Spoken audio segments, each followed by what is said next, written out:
Good morning, everybody. Happy Tuesday to you on this August 5th, 2025. I got all your stories for your rush hour ride to work. So much to get into today. We've got aliens, we've got ghosts, we've got paradise, and Blake Lively's attorneys are threatening to sanction Justin Baldoni's attorney, Brian Friedman.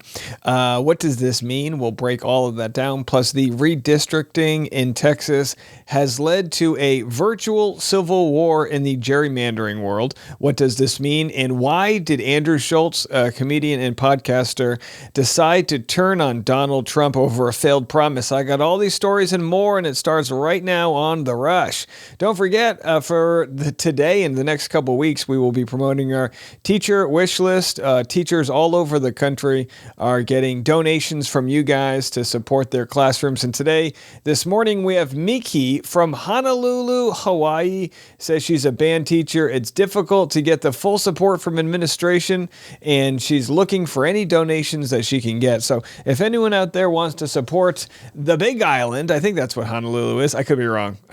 Either way. Whichever island, support all the islands of Hawaii. We love them. And you can click the link in the description in order to find all of the different teachers that we are supporting. All of their wish lists are active right now. You can find someone in your home state and donate. Whatever you decide to purchase goes directly to them, and you're going to help out students in the process. It's a win-win for everybody. Well, not a win-win for Bachelor in Paradise contestants, as some were sent home last night.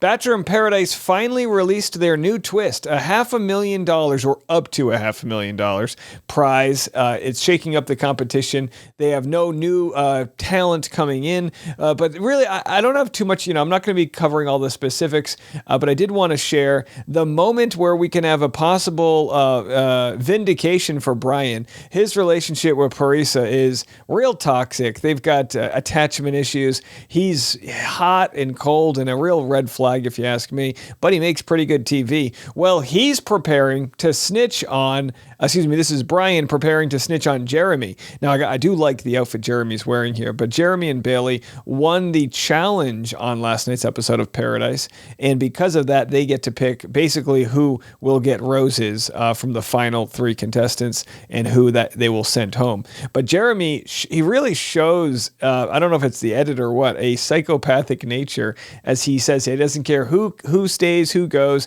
He doesn't even like Bailey. He wants Susie, but she went home. Well, Bailey's going to find out the hard way that the relationship might not be as strong as she hopes. Now, Bailey is fantastic.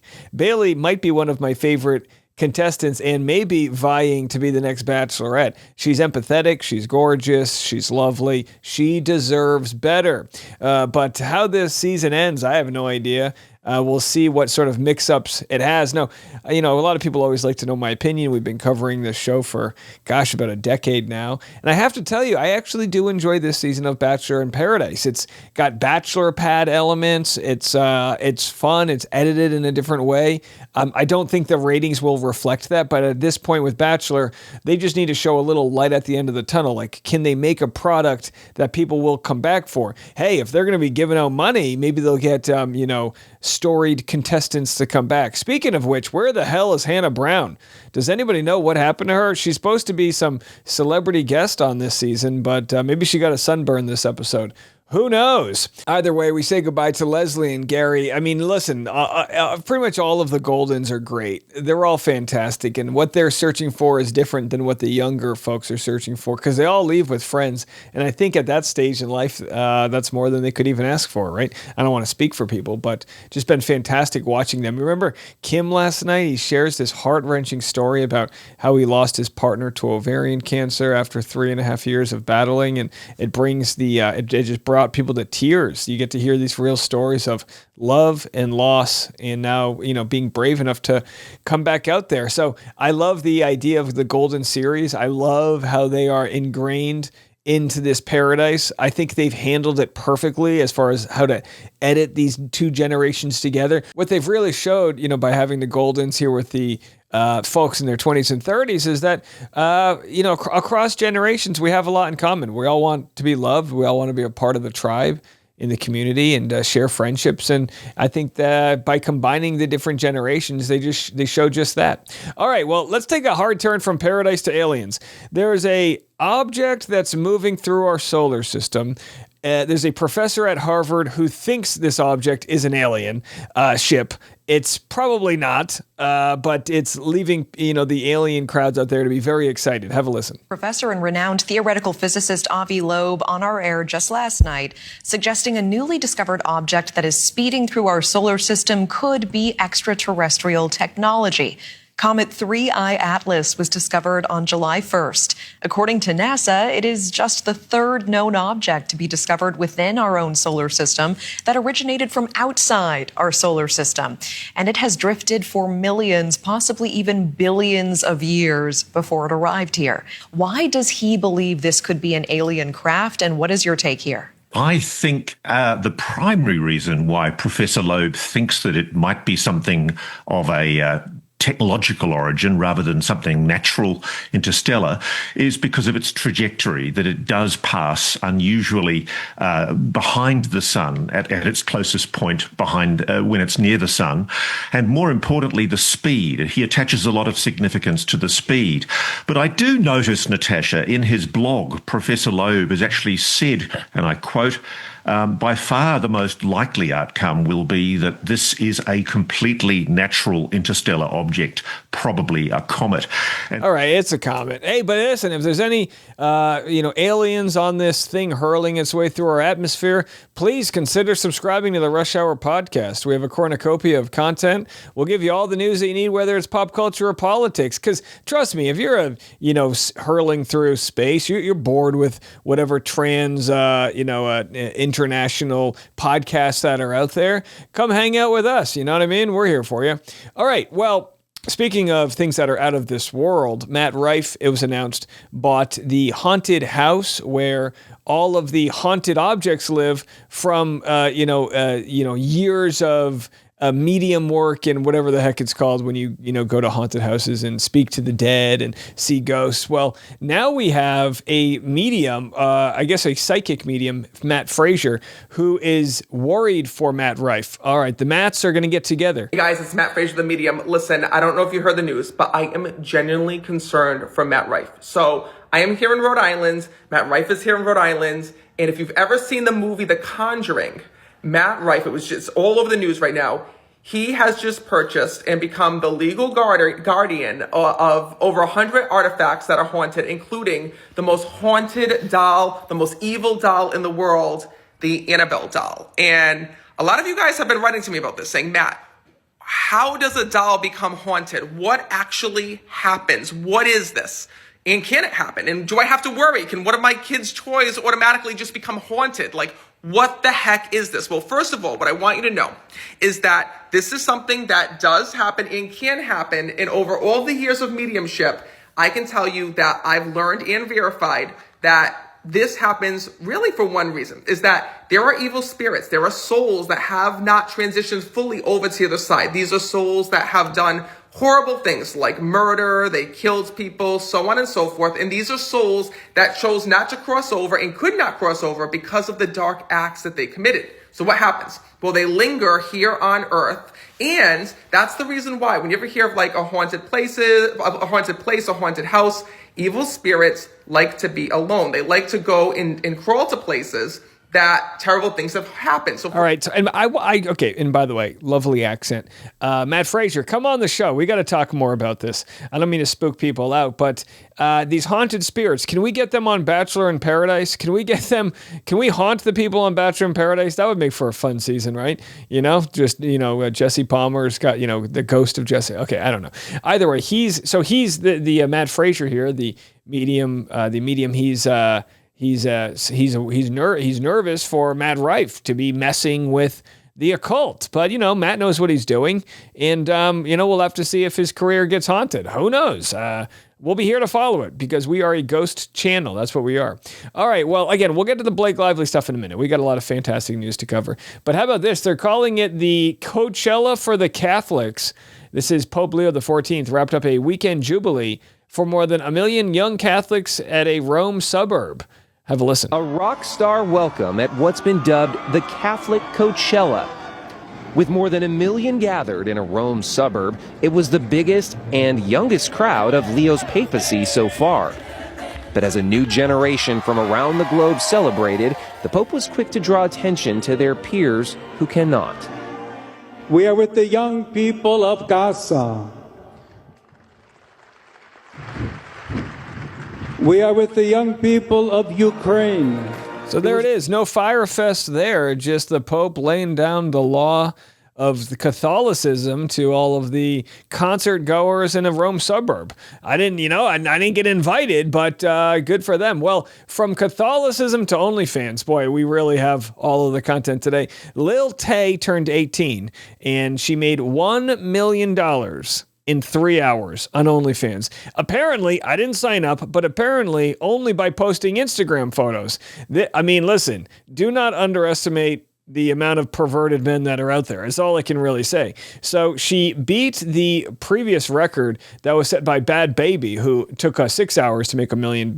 She makes $1 million in the first 3 hours on the platform. Right there, folks. So anyway, we're going to our jobs today. You're driving to work. You love what you do. Well, you gotta get on OnlyFans. I don't know what to tell you. All right, no, seriously, do whatever the hell you want with your body. I don't care. If you're an adult, do whatever you want, as long as you don't hurt other people. That's my sex positive message. I don't care. Here we have the letter to the judge from Blake Lively's attorney, Ezra Hudson. They write to the court with respect to Miss Lively's letter regarding the motions to quash, and says, this is actually good. They decide to withdraw their Google subpoena for Popcorn Planet. That's a big win for Popcorn Planet. You know, they were subpoenaing, dozens of people. They looked into 100+ content creators, and what a terrible, terrible PR disaster for Blake Lively's side, as it has led to absolutely nothing good.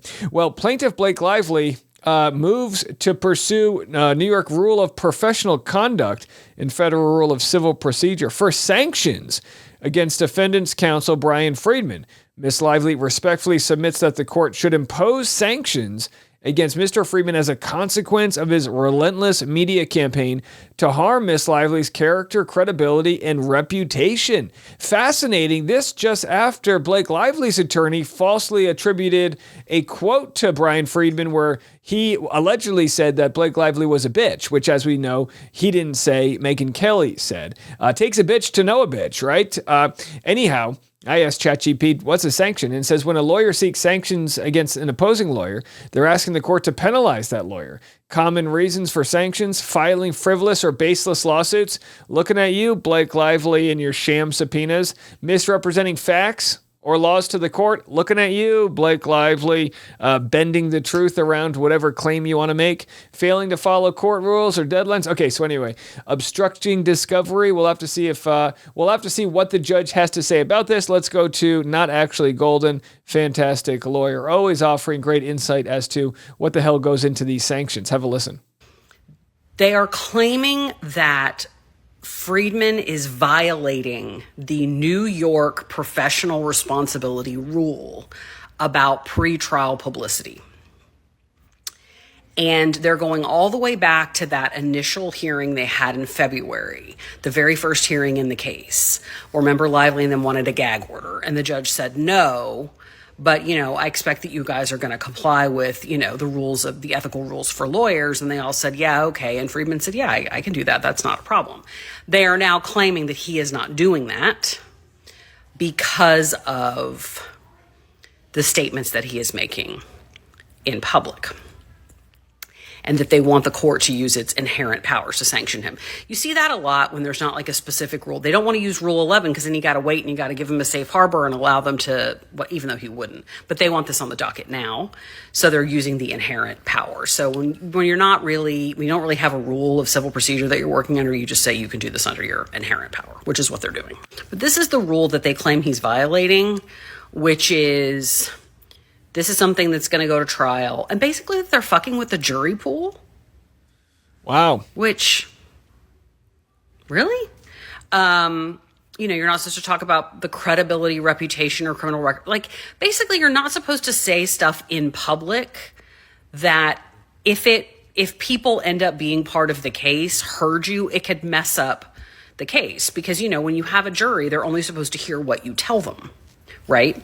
So the argument is if you go out there, before a trial, a big trial, and you're not going to be able to get in evidence about someone's prior criminal record because the rules don't allow it, but you go on CNN and tell everybody about their prior criminal records, you could be fucking up the jury pool. And again, in this case, does anyone think Brian Friedman is doing that other than just vigorously defending his clients? He went on a few interviews and things like that. And people will argue, well, Blake Lively, she was sabotaging Justin Baldoni. She was filing these complaints and all these other things. Again, we'll have to see what the judge says. But there's been a lot of folks on the pro Justin Baldoni side rightfully thinking that the judge has sided more with Blake Lively than anything. Well, now we're going to find out if that's the case. And again, it's really anybody's game right now as to what the judge has to say in response to this. But, we'll be here to cover it. Again, kind of tick-tacky some of these stories, but it's also a big deal. It's a big deal for it to get this ugly. And what comes next, we'll let you know when we find out. We might know tomorrow or even later today. This news is breaking fast. All right, coming up next, we've got the redistricting that's happening in Texas. The massive fails by the Texas governor as he's now threatening to arrest the Democratic representatives that have fled out of Texas in order to not vote on the illegal redistricting of the state. And I say illegal because it's done purely for the fact of gaining, a new. It's all criminal. The whole thing's criminal. Even if it's technically legal, they're using a mass tragedy, the floods that happened in Texas, to bring a vote up that's going to lead to redistricting the state in a time when they wouldn't normally be doing that. And also that they can gain 5 extra Republican House seats in order to not make the midterms as much of a devastating blow as they would have been because they passed bills that are not helping the American people. That's really what it is, and we're going to share what everyone has to say about that story coming next.